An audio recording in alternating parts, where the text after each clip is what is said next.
And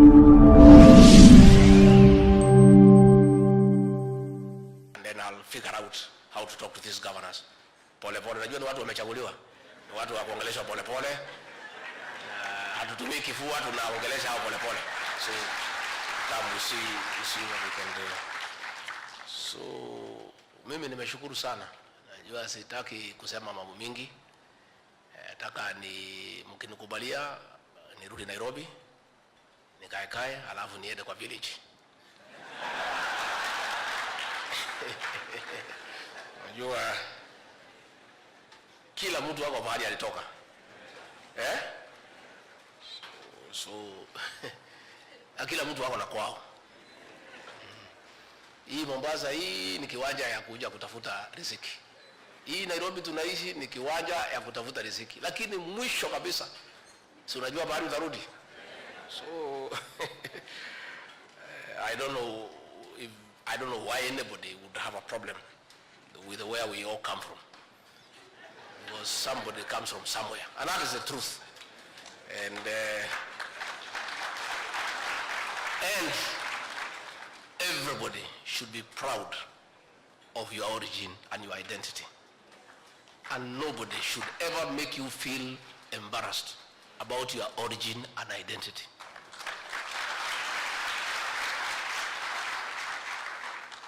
I'm talking English here because some of you may not understand my language. Sindio? I'll talk Kiswahili when I go where people cannot understand. But if I go to the village, what business do I have talking to people of the village English and I'm not a Mzungu? Si hiyo inakuwa ni maringo. Sisi na majivuno. Sasa wewe unaenda kwa kijiji, kila mtu mnaongea lugha moja. So why would you want to address those people in English? Ama Kiswahili. But if you come like this conference, we talk English because tunaongea, tunaelewana. Sasa wewe machovu ukirudi Kisii, hata kama what business do you have going to address those people there? Si hiyo itakuwa ni majivuno na maringo. Tuache Madharau. Tuache. Simple people, because it's good to be simple. And let's not pretend that we are what we are not. And nobody should ever feel embarrassed about your origin, your identity, and your language. Hizo vitu ulipatiwa na Mwenyezi Mungu bure, without any application. And God never told you where to be born and among which people. Hiyo ni mambo ya Mwenyezi Mungu ndiyo alipanga. So mimi nimeshukuru sana. I want to say thank you very much for listening to me. Let's assist each other. You are a very critical component of our health sector. And this sector cannot work without you. I have seen the scheme of service. I agree. Ya kwamba that if there is no career progression, munaweza cover all. I think Waziri, we need to look at it so that people can feel motivated to rise and study. I think so. I think let's create, tutengeneze hiyo chief pharmacist, deputy chief pharmacist, senior deputy chief pharmacist, assistant pharmacist, nini weka vitu mingi hapo. Si iko namna hiyo? Yeah, so that people can aspire to go up. Sasa ukiweka tu kamoja, watu wote hawezi bebana hapo. So weka hiyo deputy, senior assistant, nini kuja mpaka chini, so that people can be able to grow and grow well. So I really want to thank you a lot for listening to me, for giving me this opportunity. And you know, for some of us ambaye hatujasoma sana, masomo yetu ni kidogo, when you are among learned people, it's very good. It's very good. Because those of us who studied biology, there were two processes. One was called diffusion, another one was called osmosis. The movement of knowledge from low concentration to high concentration.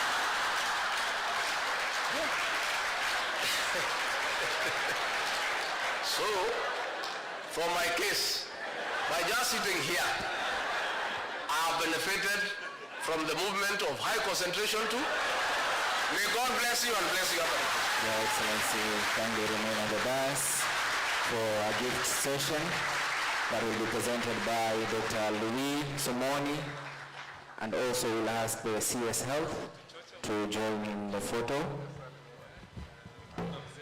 And also she'll be receiving a gift from Dr. Ivy Latenda.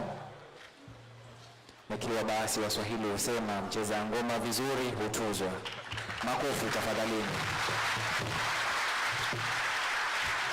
Outcome of that is what you call we'll be able to achieve WHO maturity level 3, where we and our products here locally will be competitive in the market. Our competence will be the highest. Kenyans, we are really learned people, but there is no incentive in our pharmacy sector to be able to move like what you're seeing in the fish diagram.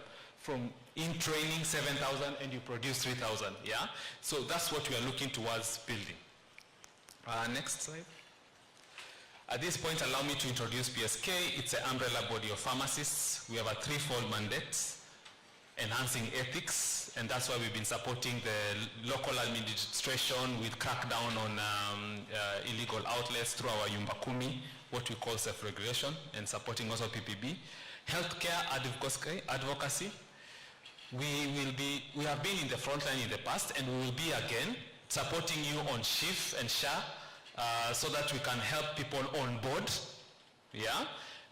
Also, we'll also help providers on board to provide that care that you actually need to provide, and promote welfare of pharmacists. Where are pharmacists? Majority of pharmacists are in public sector. Public sector, in mkono? These are all your employees, Your Excellency, and let the hands remain up. Yeah, wako hapa walisikia umekuja, wamekuja kukuona, wakusidikishe. So when you are here, please feel safe. You are with your people. Supply chain is where we are also there. We source and distribute medicines, but it's not just wholesaling. It's about being responsible for the quality of that medicine. Yeah. Next. What achievements have we had with working together with the Pharmacy and Poisons Board? We've done policy, advocacy, and reforms. We've worked together with the ministry, and from time to time we give this input. We've developed a competence framework that now gave birth to the levels of practice. We've drafted bills, the Health Products and Technologies Bill and the Pharmacy and Practice Bill.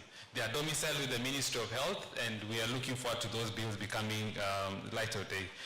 We also do local tree planting across our 16 branches. We've also done a lot of enhanced quality assurance of our systems. You know the biggest lab in the country is National Quality Control Laboratory, and it's headed by pharmacists there. And that's the work they do to assure the quality that is locally manufactured gives, yeah. That together with the work that the Pharmacy and Poisons Board does to ensure that what is here is of right quality. Next. Your Excellency, you're our father, so whenever your father is here, you also have to come with some requests, yeah? Because in our quest to enhance patient care through legislation and policy shaping, professional development and maintaining standards, there's 5 things that we really need to hear from you and support us on this.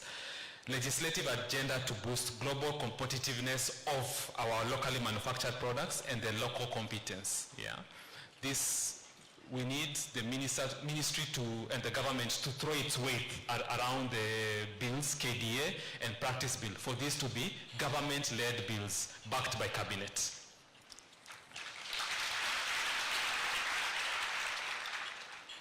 We need the rationalization of health products and technologies in the country, for them to be domiciled under one ministry, the Ministry of Health, because all health is one health. It's all human, whether it's animal, whether it's what, it all comes down to the human being. Your Excellency, as matters of national boards and bodies, utukumbuke when you are nominating into NACADA, because we need professional competencies to influence the narcotic issues at NACADA. ADAC, the anti-doping agency, we are having our athletes. Kenya produces the best athletes in the world. Kenya produces the best athletes in the? we would like to see how can we have pharmacists there to ensure our athletes do not struggle with, I took a cough syrup, then I was burnt, yeah? We want to see that. The dairy board regulates the breast milk substitutes, which are also essentially medicines. How do we have expertise of pharmacists there? We like to boost the Nyumba Kumi initiative. We have 16 branches.